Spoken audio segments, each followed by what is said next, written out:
Hello दोस्तों, स्वागत है आपका हमारे यूट्यूब चैनल मैथ्स ड्रामा में।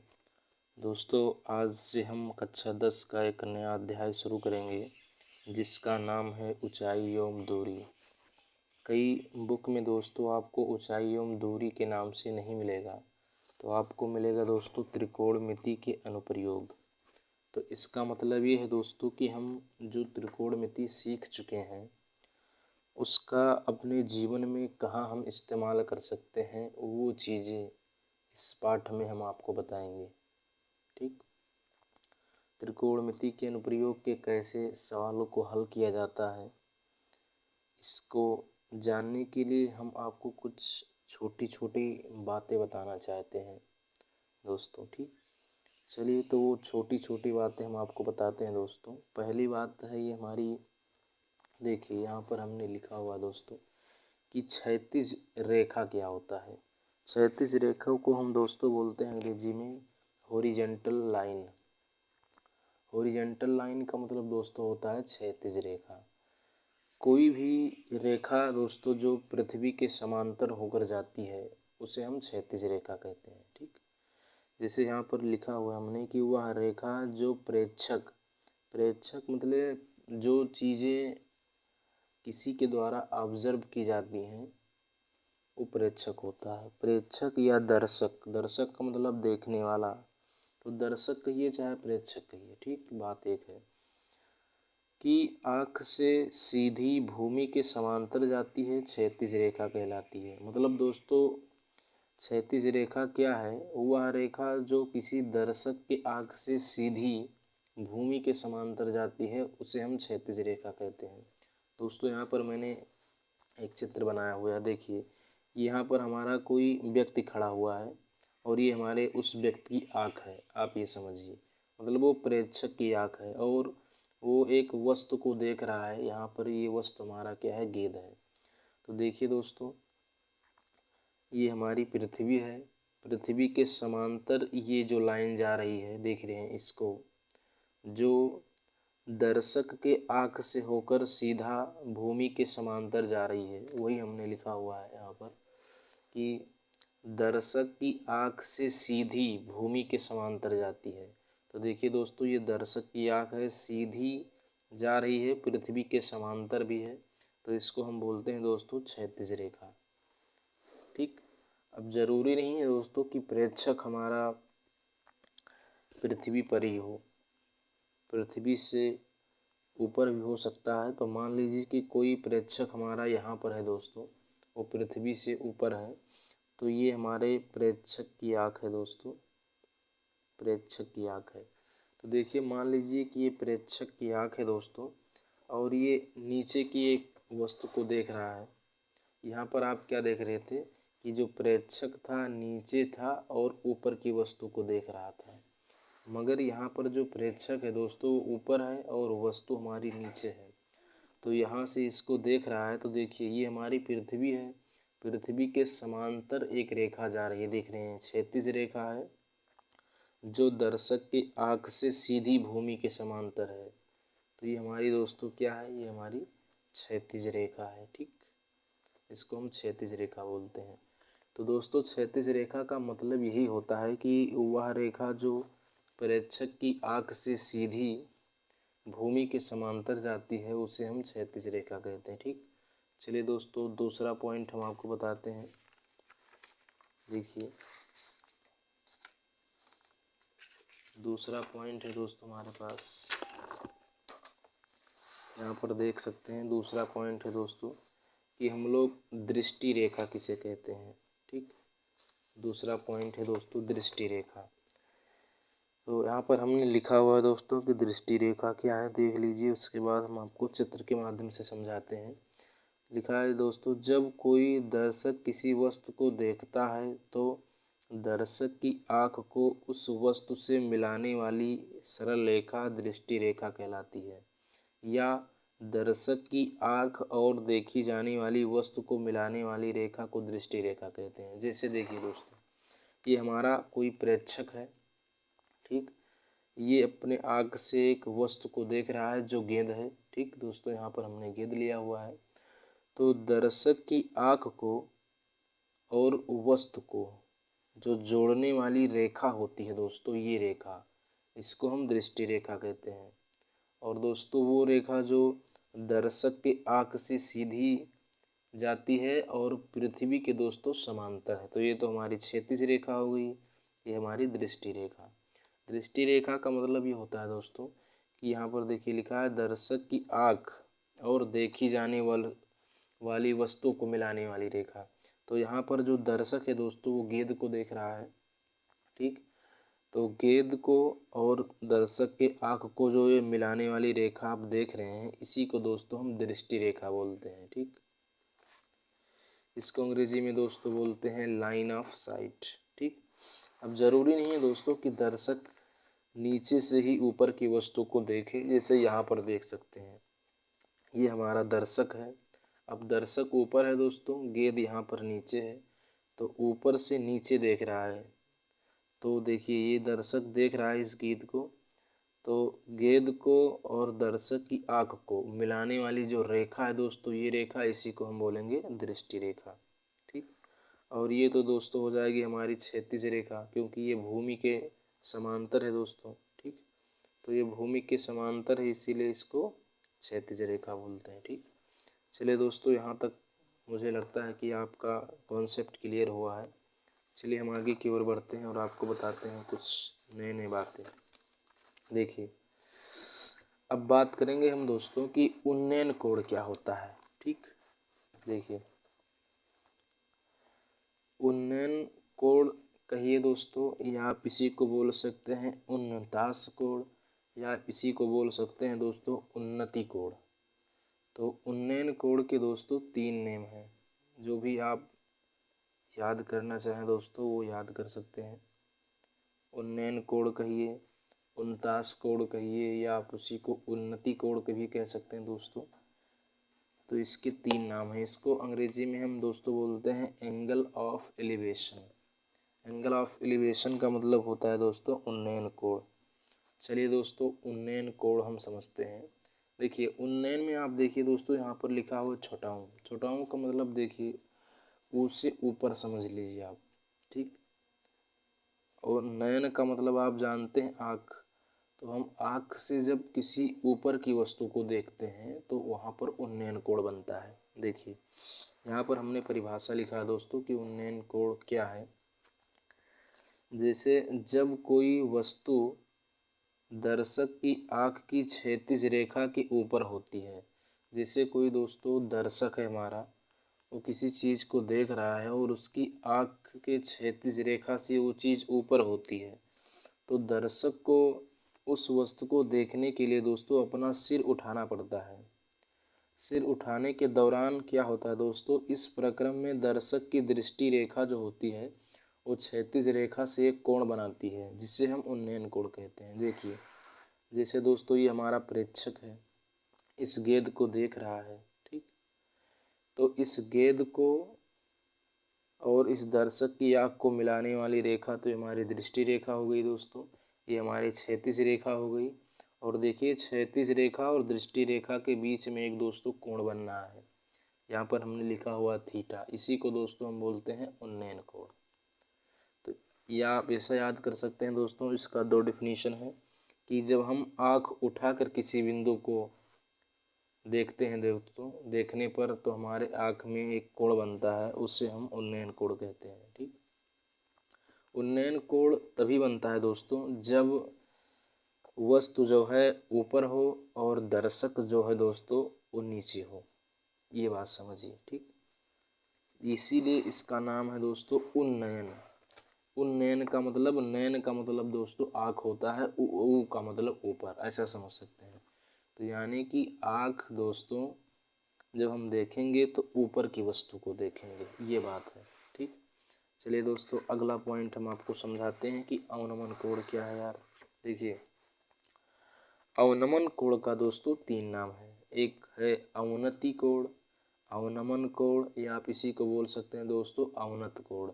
इसको अंग्रेजी में बोलते हैं दोस्तों एंगल ऑफ डिप्रेशन, ठीक। आइए समझते हैं कि एंगल ऑफ डिप्रेशन क्या होता है दोस्तों, ठीक। तो यहाँ पर लिखा हो दोस्तों कि यदि कोई वस्तु दर्शक की आँख की क्षैतिज रेखा के नीचे स्थित है तो दर्शक को उस वस्तु को देखने के लिए अपने सिर को नीचे झुकाना पड़ता है। इस प्रक्रम में भी दर्शक की दृष्टि रेखा और क्षैतिज रेखा के बीच एक कोण बनता है जिसे हम अवनमन कोण कहते हैं। देखिए दोस्तों, जैसे यहाँ पर दोस्तों हमारा दर्शक है, देखिए दर्शक है और दर्शक इस वस्तु को देखना चाहता है, गेंद को। तो देखिए जो गेंद है दोस्तों वो दर्शक की क्षैतिज रेखा से नीचे है दोस्तों। देखिए यहाँ पर देख सकते हैं आप कि ये जो बॉल दोस्तों आप देख रहे हैं ये दर्शक की आँख की क्षैतिज रेखा से दोस्तों नीचे है।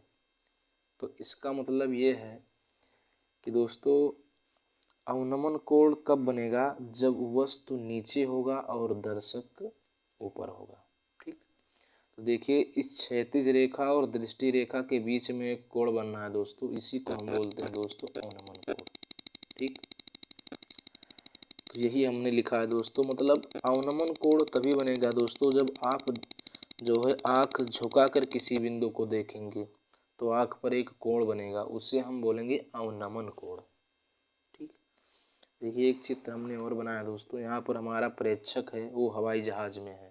ठीक, तो दोस्तों ये इसकी हो जाएगी क्षैतिज रेखा, क्योंकि भूमि के समांतर ये रेखा जा रही तो ये क्षैतिज रेखा।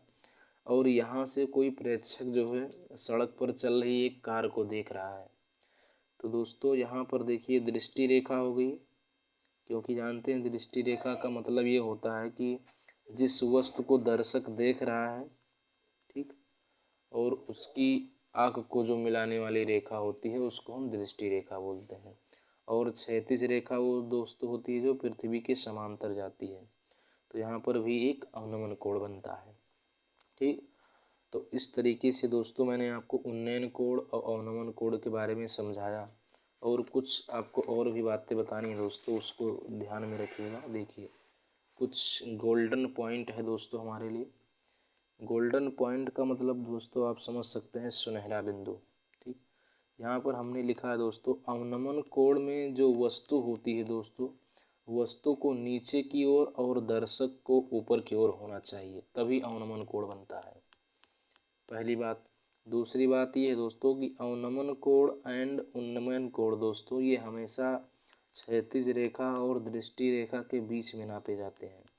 मतलब अवनमन कोण दोस्तों और उन्नयन कोण कहाँ बनेगा, तो ये समझिए कि हमेशा क्षैतिज रेखा और दृष्टि रेखा के बीच में ही अवनमन कोण और उन्नयन कोण बनेगा।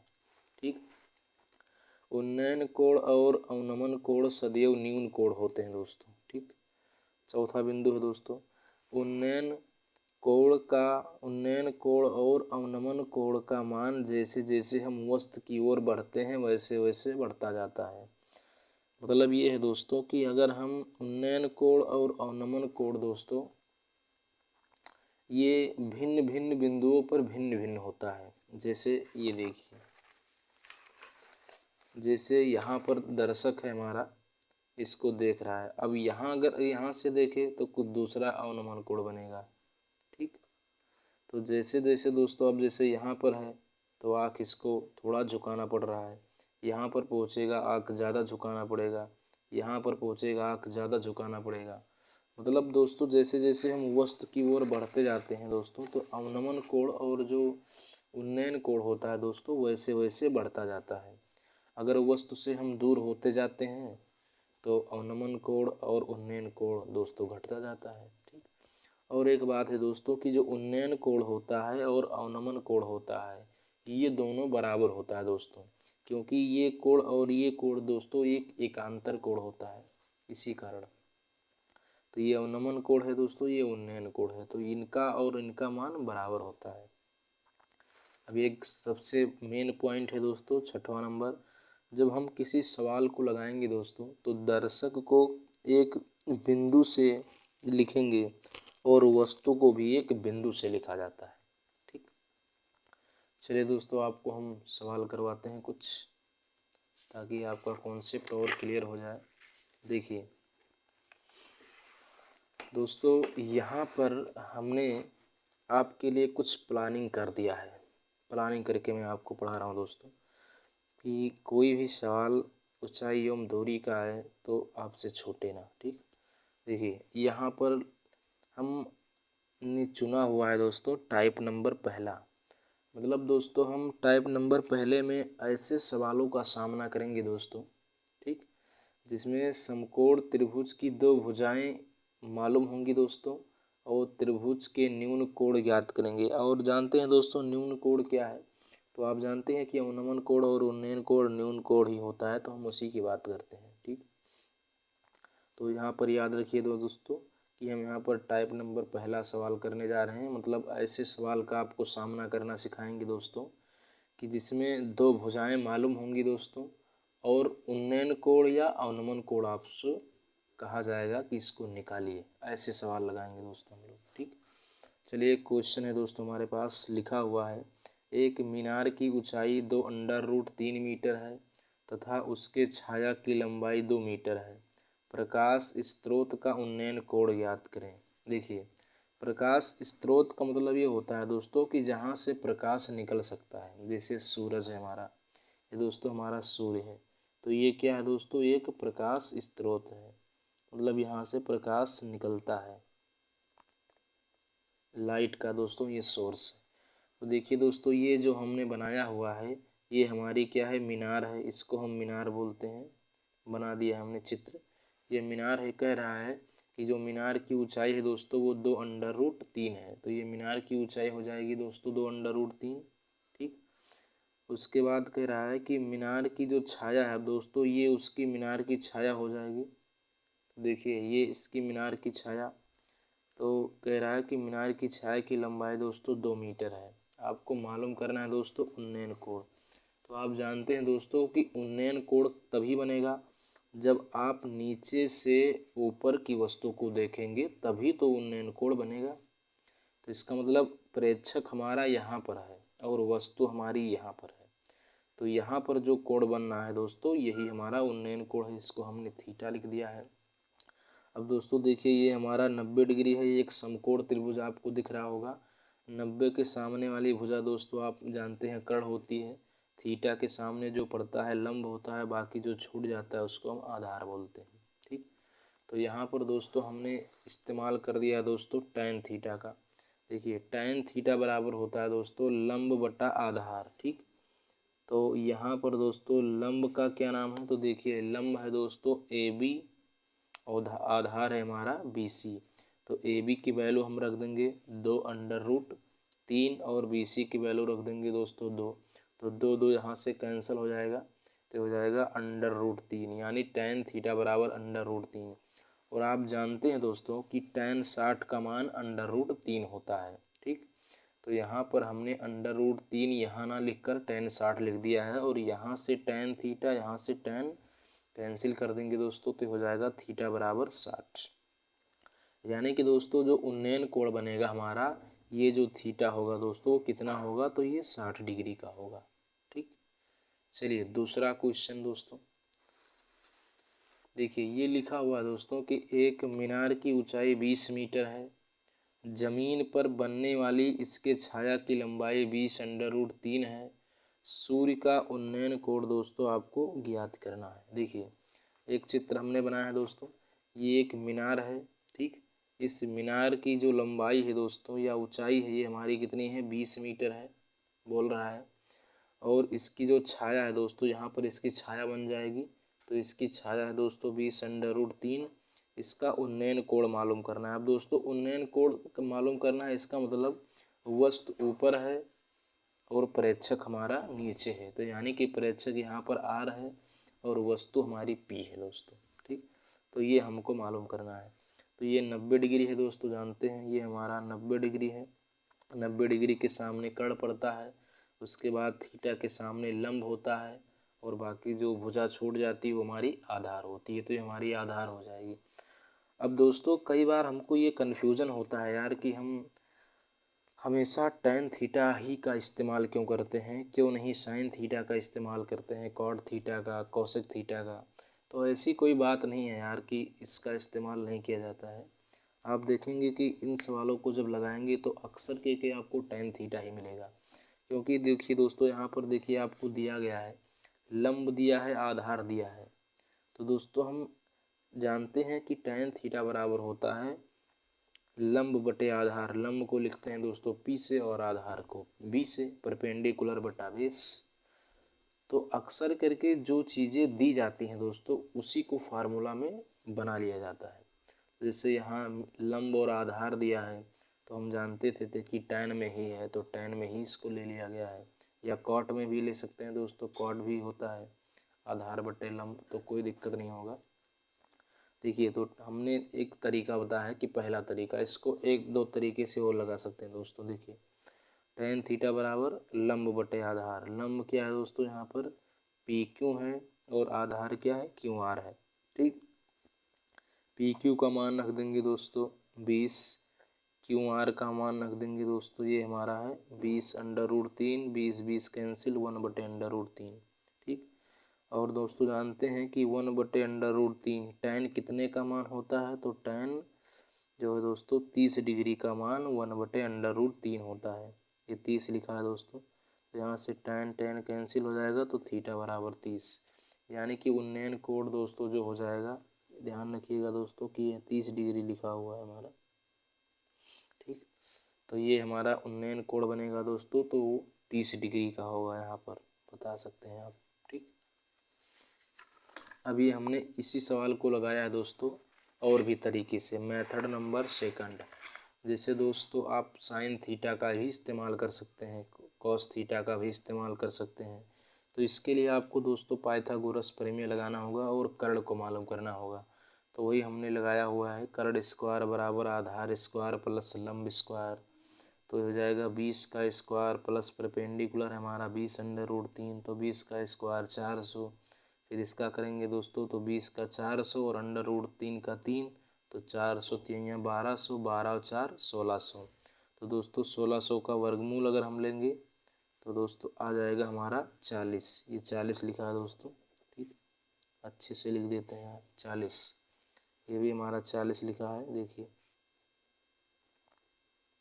नहीं तो आप कुछ दूसरा समझने लगे। ठीक, तो ये हमारा हाइपोटेन्यूज 40 है। अब दोस्तों आप जानते हैं कि साइन थीटा बराबर होता है लंब बटे कर्ण। लंब का मतलब P बटे H, परपेंडिकुलर बटे हाइपोटेन्यूज। परपेंडिकुलर दोस्तों कितना हमारा 20 था, हाइपोटेन्यूज कितना है 40 है, तो 0 0 कट गया, 2 एकम 2 2 दूनी 4, तो ये हो जाएगा साइन थीटा बराबर 1/2। अब दोस्तों 1/2 साइन कितने का मान होता है, तो साइन 30 का मान 1/2 होता है। तो इधर से साइन कैंसिल, तो थीटा बराबर 30। और देखिए दोस्तों यहाँ पर भी हमने लगाया था कि थीटा का मान दोस्तों 30 ही आ रहा था। तो ऐसे भी लगा सकते हैं दोस्तों, ऐसे भी लगा सकते हैं।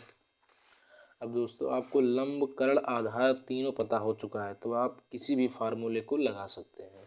जैसे यहाँ पर कॉस को लगा सकते हैं बेस बटे हाइपोटेन्यूज, तो हो जाएगा बेस है 20√3, 40 20 कम बेस, बेस दूना 40, √3/2।